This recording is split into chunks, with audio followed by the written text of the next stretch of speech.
Hi friends, ಎಲ್ಲರೂ ಹೇಗಿದ್ದೀರಾ? ಎಲ್ಲರೂ ಚೆನ್ನಾಗಿದ್ದೀರಾ ಅಂತ ಅಂದ್ಕೊಂಡಿದ್ದೀನಿ. ಫ್ರೆಂಡ್ಸ್, ಇವತ್ತಿನ ರೆಸಿಪಿಲಿ ನಾನು ಹುಳಿಯಾಗಿ ಸಿಹಿಯಾಗಿ ದೋರ್ ಮಾವಿನಕಾಯಿ ಬಳಸ್ಕೊಂಡು ಈ ರೀತಿಯಾಗಿ ನಾನು ಶರ್ಬತ್ನ ಮಾಡಿ ತೋರಿಸ್ತಾ ಇದ್ದೀನಿ. ತುಂಬಾ ಸಿಂಪಲ್ಲಾಗಿ ಈ ಥರ ನಾವು ಮಾವಿನಕಾಯಿ ಶರ್ಬತ್ತು ಅಂದರೆ ನೀವು ಮಾವಿನಕಾಯಿ ಶರ್ಬತ್ ಆದರೂ ಅಂದ್ಕೊಳ್ಬೋದು, ಮಾವಿನಕಾಯಿ ಜ್ಯೂಸ್ ಆದರೂ ಅಂದ್ಕೊಳ್ಬೋದು. ನಾನು ಸಿಂಪಲ್ಲಾಗಿ ಮಾಡಿ ತೋರಿಸ್ತಾ ಇದ್ದೀನಿ. ಎಷ್ಟು ಚೆನ್ನಾಗಿರುತ್ತೆ ಗೊತ್ತಾ? ಹುಳಿಯಾಗಿ ಸಿಹಿಯಾಗಿರುತ್ತೆ. ಒಂದ್ಸಲ ನೀವು ಈ ವಿಧಾನದಲ್ಲಿ ಟ್ರೈ ಮಾಡಿ ನೋಡಿ.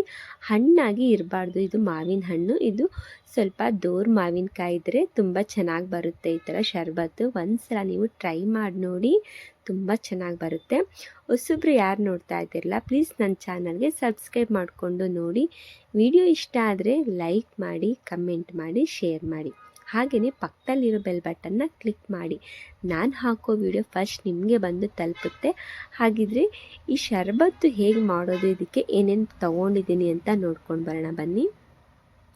ನೋಡ್ತಿರಲ್ಲ ಎಷ್ಟು ಚೆನ್ನಾಗಿ ಸಿಂಪಲಾಗಿ ನಾವು ಮಾವಿನಕಾಯಿ ಶರ್ಬತ್ತನ್ನ ಮಾಡ್ಕೊಳ್ಬೋದು ಅಂತ ನೋಡೋಣ. ನೋಡಿ ಫ್ರೆಂಡ್ಸ್, ಫಸ್ಟಿಗೆ ನಾನು ಒಂದು ಬೌಲ್ನ ತೊಗೊಂಡಿದ್ದೀನಿ.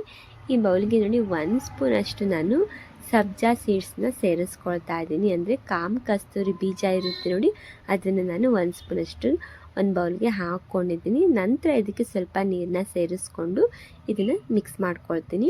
ನಾವು ಯಾವುದೇ ಒಂದು ಜ್ಯೂಸನ್ನ ಮಾಡ್ಕೊಳ್ಬೇಕಾದ್ರೆ ಈ ರೀತಿಯಾಗಿ ನಾವು ಸಬ್ಜಾ ಸೀಡ್ಸ್ನ ಸೇರಿಸ್ಕೊಂಡು ಮಾಡಿಕೊಂಡ್ರೆ ತುಂಬ ಚೆನ್ನಾಗಿ ಬರುತ್ತೆ. ಆದರೆ ತಂಪಾಗಿರುತ್ತೆ ದೇಹ ಎಲ್ಲ, ಅದಕ್ಕೋಸ್ಕರ ನೋಡಿ ನಾನಿಲ್ಲಿ ನೋಡಿ 2 ಮಾವಿನಕಾಯಿನ ಬಳಸ್ಕೊಂಡಿದ್ದೀನಿ. ನೋಡ್ತಾ ಇದ್ದಿರಲ್ಲ ನೋಡಿ, ಇದು ಹಣ್ಣಂತೂ ಆಗಿಲ್ಲ, ಇದು ದೋರ್ ಮಾವಿನಕಾಯಿ ಇದೆ.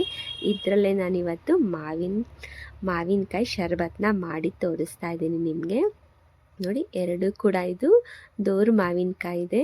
ಬನ್ನಿ ಈಗ ನಾನಿನ್ನ ಪೂರ್ತಿಯಾಗಿ ಕಟ್ ಮಾಡ್ಕೊಳ್ತೀನಿ. ಇವಾಗ ನೋಡಿದ್ರಲ್ಲ, ಈ ರೀತಿಯಾಗಿ ನಾನು ಮಾವಿನಕಾಯಿನ ಕಟ್ ಮಾಡ್ಕೊಂಡಿದ್ದೀನಲ್ಲ, ಇದು ನೋಡಿ ದೋರ್ ಮಾವಿನಕಾಯಿ ಇದೆ. ಈಗ ನಾನು ಇದನ್ನೆಲ್ಲ ಮಿಕ್ಸಿ ಜಾರ್ಗೆ ಹಿಂಡ್ಕೊಳ್ತೀನಿ. ನೋಡಿ ಈ ರೀತಿಯಾಗಿ ನಾನು ಮಿಕ್ಸಿ ಜಾರ್ಗೆ ಎಲ್ಲವನ್ನು ಹಿಂಡ್ಕೊಂಡಿದ್ದೀನಿ. ನಂತರ ಇದಕ್ಕೆ 2 ಏಲಕ್ಕಿನ ನಾನು ಕುಟ್ಟಿ ಇಟ್ಕೊಂಡಿದ್ದೆ, ಅದನ್ನು ಕೂಡ ಮಿಕ್ಸಿ ಜಾರ್ಗೆ ಸೇರಿಸ್ಕೊಳ್ತಾ ಇದ್ದೀನಿ. ನಂತರ ಇದಕ್ಕೆ 1 ಬೌಲಷ್ಟು ನಾನು ಸಕ್ಕರೆನ ಸೇರಿಸ್ಕೊಳ್ತಾ ಇದ್ದೀನಿ. ನೀವು ಸಕ್ಕರೆನ ನೋಡಿಕೊಂಡು ನೀವು ಬಳಸ್ಕೊಳ್ಬೋದು. ನಾನಿಲ್ಲಿ 1 ಬೌಲಷ್ಟು ಸಕ್ಕರೆನ ಸೇರಿಸ್ಕೊಂಡು ಇದನ್ನು ಪೇಸ್ಟ್ ಮಾಡ್ಕೊಂಡು ಬರ್ತೀನಿ. ಹಾಗೆ ನಾವು ಇದನ್ನು ಪೇಸ್ಟ್ ಮಾಡ್ಕೊಳ್ಬೇಕಾದ್ರೆ ನೀರನ್ನ ಸ್ವಲ್ಪ ಕೂಡ ಸೇರಿಸಬಾರ್ದು. ಹಾಗೆಯೇ ನಾವು ಸಕ್ಕರೆ ಅಷ್ಟೇ ಸೇರಿಸ್ಕೊಂಡು ಇದನ್ನು ಪೇಸ್ಟ್ ಮಾಡ್ಕೊಳ್ಬೇಕು. ನೋಡಿದ್ರಲ್ಲ, ಈ ರೀತಿಯಾಗಿ ನಾನು ಪೇಸ್ಟ್ ಮಾಡ್ಕೊಂಡು ಬಂದಿದ್ದೀನಿ. ಈಗ ಇದನ್ನು ನಾನು ಒಂದು ಬೌಲ್ಗೆ ಸೇರಿಸ್ಕೊಳ್ತೀನಿ. ನೋಡ್ತಾ ಇದ್ದಿರಲ್ಲ, ಒಂದು ಬೌಲ್ನ ತೊಗೊಂಡಿದ್ದೀನಿ. ನಾವೀಗ ಪೇಸ್ಟ್ ಮಾಡ್ಕೊಂಡಿದ್ವಲ್ಲ, ಅದನ್ನು ಕೂಡ ಈಗ ಇದರೊಳಗೆ ಸೇರಿಸ್ಕೊಳ್ಳೋಣ ಬೌಲೊಳಗೆ. ನೋಡಿದ್ರಲ್ಲ, ಈ ರೀತಿಯಾಗಿದ್ದು ನಾನು ಮಿಕ್ಸರ್ ಮಾಡ್ಕೊಂಡು ಬಂದು ಪೇಸ್ಟ್ನ ಸೇರಿಸ್ಕೊಂಡಿದ್ದೀನಿ. ಹಾಗೆಯೇ ಸ್ವಲ್ಪ ನಾನು ಮಿಕ್ಸಿ ಜಾರ್ಗೆ ನೀರನ್ನ ಸೇರಿಸ್ಕೊಂಡಿದ್ದೀನಿ, ಅದನ್ನು ಕೂಡ ಸೇರಿಸ್ಕೊಳ್ತಾ ಇದ್ದೀನಿ. ಈಗ ನೀವು ನಿಮಗೆ ಎಷ್ಟು ನೀರು ಬೇಕಲ್ಲ ಅಷ್ಟು ನೀರನ್ನ ಇದಕ್ಕೆ ಸೇರಿಸ್ಕೊಳ್ಬೋದು. ಇವಾಗ ನೀವು ನಾನಿಲ್ಲಿ ನೋಡಿ ಇದಕ್ಕೆ ಒಂದು ಅರ್ಧ ಗ್ಲಾಸಷ್ಟು ನೀರನ್ನ ಸೇರಿಸ್ಕೊಂಡು ಈಗ ನಾನು ಮಿಕ್ಸ್ ಮಾಡ್ಕೊಳ್ತೀನಿ.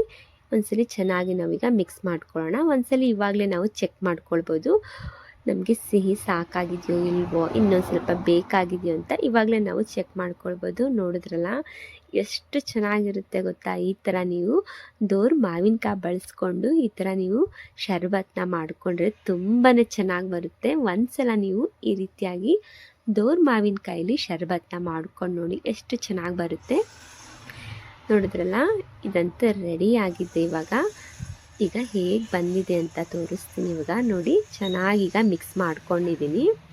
ನೋಡಿದ್ರಲ್ಲ, ನಮಗೆ ಇಷ್ಟು ಗಟ್ಟಿ ಇದೆ, ಸಾಕು ನಮಗೆ. ನಿಮಗೆ ಇನ್ನೂ ಸ್ವಲ್ಪ ತೆಳು ಬೇಕಂದರೆ ನೀರನ್ನ ಸೇರಿಸ್ಕೊಳ್ಬೋದು. ನಾನಿಲ್ಲಿ ಇಷ್ಟೇ ಸಾಕು ಅಂತ ಇಷ್ಟೇ ನಾನು ಒಂದು ಅರ್ಧ ಗ್ಲಾಸಷ್ಟು ನೀರನ್ನ ಬಳಸ್ಕೊಂಡಿದ್ದೀನಿ. ಇಷ್ಟಾದರೆ ನಮಗೆ ಸಾಕು. ಇದಂತೂ ಈಗ ಶರ್ಬತ್ತು ರೆಡಿಯಾಗಿದೆ. ಇವಾಗ ನೋಡಿ ನಾವು ಸರ್ವ್ ಮಾಡ್ಕೊಳ್ಬೇಕಾಗುತ್ತೆ. ಈಗ ನಾನಿಲ್ಲೀಗ ಸರ್ವ್ ಮಾಡ್ಕೊಳ್ತೀನಿ. ನೋಡಿದ್ರಲ್ಲ, ಈಗ ಸರ್ವ್ ಮಾಡ್ಕೊಳ್ಳೋಣ ಬನ್ನಿ. ತುಂಬಾ ಜ್ಯೂಸಿಯಾದ ಹುಳಿಯಾದ ಮ್ಯಾಂಗೋ ಶರ್ಬತ್ತು ರೆಡಿಯಾಗಿದೆ. ಒಂದ್ಸಲ ಈ ಥರ ಟ್ರೈ ಮಾಡಿ ನೋಡಿ, ತುಂಬ ಚೆನ್ನಾಗಿ ಬರುತ್ತೆ, ತುಂಬಾ ರುಚಿಯಾಗಿರುತ್ತೆ. ಈಗಂತೂ ಎಷ್ಟು ಬಿಸಿಲಿದೆ ಅಲ್ವಾ, ಇದಕ್ಕೆ ನೀವು ಮಾವಿನ ಹಣ್ಣು ಮಾವಿನಕಾಯಿ ತುಂಬಾ ಹೀಟು ಅಂತ ಅಂದ್ಕೊಂಡ್ರೆ ನೀವು ಈ ರೀತಿಯಾಗಿ ಸಬ್ಜಾ ಸೀಡ್ಸ್ನ ಬಳಸ್ಕೊಂಡು ನೀವು ಮಾಡಿಕೊಂಡು ಕುಡೀರಿ. ಯಾವುದು ನಮಗೆ ಹೀಟಂತೂ ಆಗೋದಿಲ್ಲ, ಉಷ್ಣತೆ ಬರೋದಿಲ್ಲ. ನೋಡಿದ್ರಲ್ಲ, ಈಗ ನಾನು ಸರ್ವ್ ಮಾಡ್ಕೊಂಡಿದ್ದೀನಿ. ಇದೆಲ್ಲ ಸರ್ವ್ ಮಾಡಿದ ನಂತರ ನಾನಿಲ್ಲಿ ಫಸ್ಟಿಗೆ ನೋಡಿ ಕಸ್ತೂರಿ ಬೀಜ ಅಂದರೆ ಸಬ್ಜಾ ಸೀಡ್ಸ್ನ ನೀರೊಳಗೆ ನಾನು ನೆನೆಸಿಟ್ಕೊಂಡಿದ್ದೆ ನೋಡಿ. ಇದನ್ನು ಕೂಡ ಚೆನ್ನಾಗಿ ನೆಂದಿದೆ. ಇವಾಗ ನಾನು 3 ಗ್ಲಾಸ್ಗೂ ನಾನು ಸರ್ವ್ ಮಾಡ್ಕೊಳ್ತೀನಿ. ನೋಡಿಕೊಂಡು ನೀವು ಬಳಸ್ಕೊಳ್ಳಿ. ಇದಂತೂ ತುಂಬಾ ದೇಹ ತಂಪು ಮಾಡುತ್ತೆ ನಮಗೆ ಈ ಸಬ್ಜಾ ಸೀಡ್ಸು. ನೀವು ಖಾಲಿ ಹೊಟ್ಟೆಲಿ ಕೂಡ ನೀವು ಬರೀ ನೀರೊಳಗೂ ನೀವು ಸೇರಿಸ್ಕೊಂಡು ಈಗ ನೀವು ಬೇಸಿಗೆ ಮುಗಿಯೋ ತನಕನೂ ಈ ರೀತಿಯಾಗಿ ಬರೀ ಕಸ್ತೂರಿ ಬೀಜ ಅಂದರೆ ಸಬ್ಜಾ ಸೀಡ್ಸ್ ನೀರೊಳಗೆ ನೆನೆಸ್ಕೊಂಡು ನೀವು ದಿನ ಕುಡಿತಾ ಬಂದರೆ ನಮಗಂತೂ ದೇಹ ಪೂರ್ತಿಯಾಗಿ ದಿನವಿಡೀ ತಂಪು ನಾವು ಮಾಡ್ಕೊಳ್ಬೋದು. ನೋಡಿದ್ರಲ್ಲ ಎಷ್ಟು ಬೇಗ ನಾವು ಕೇವಲ 2 ಮಾವಿನಕಾಯಿ ಬಳಸ್ಕೊಂಡು ಈ ರೀತಿಯಾದ ನಾವು ಶರಬತ್ತನ್ನ ಮಾಡ್ಕೊಳ್ಬೋದು. ನೋಡಿದ್ರಲ್ಲ ಫ್ರೆಂಡ್ಸ್, ಇವತ್ತಿನ ವಿಡಿಯೋ ನಿಮಗೆ ಇಷ್ಟ ಆಗಿದೆ ಅಂತ ಅಂದ್ಕೊಂಡಿದ್ದೀನಿ.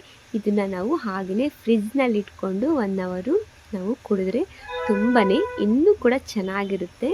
ನೋಡಿದ್ರಲ್ಲ ಫ್ರೆಂಡ್ಸ್, ಇವತ್ತಿನ ವಿಡಿಯೋ ನಿಮಗೆ ಇಷ್ಟ ಆಗಿದೆ ಅಂತ ಅಂದ್ಕೊಂಡಿದ್ದೀನಿ. ಈ ನಿಮಗೆ ಮ್ಯಾಂಗೋ ಶರಬತ್ತು ಇಷ್ಟ ಆಗಿದರೆ ಈ ವಿಡಿಯೋಗೊಂದು ಲೈಕ್ ಮಾಡಿ, ಹಾಗೆಯೇ ಕಮೆಂಟ್ ಮಾಡಿ. ಹೊಸಬ್ರು ನೋಡೋರು ಪ್ಲೀಸ್ ನನ್ನ ಚಾನಲ್ಗೆ ಸಬ್ಸ್ಕ್ರೈಬ್ ಮಾಡಿಕೊಂಡು ನೋಡಿ, ಹಾಗೆಯೇ ನನಗೆ ಸಪೋರ್ಟ್ ಮಾಡಿ. ನೋಡಿದ್ರಲ್ಲ ಫ್ರೆಂಡ್ಸ್ ಹೇಗೆ ಬಂದಿದೆ ಅಂತ ಮಾವಿನಕಾಯಿ ಶರಬತ್ತು. ಇವತ್ತಿನ ವಿಡಿಯೋದಲ್ಲಿ ನಾನು ಮ್ಯಾಂಗೋ ಶರಬತ್ತನ್ನ ಮಾಡಿ ತೋರಿಸಿದ್ದೀನಿ. Thank you for the watching. Okay, bye bye.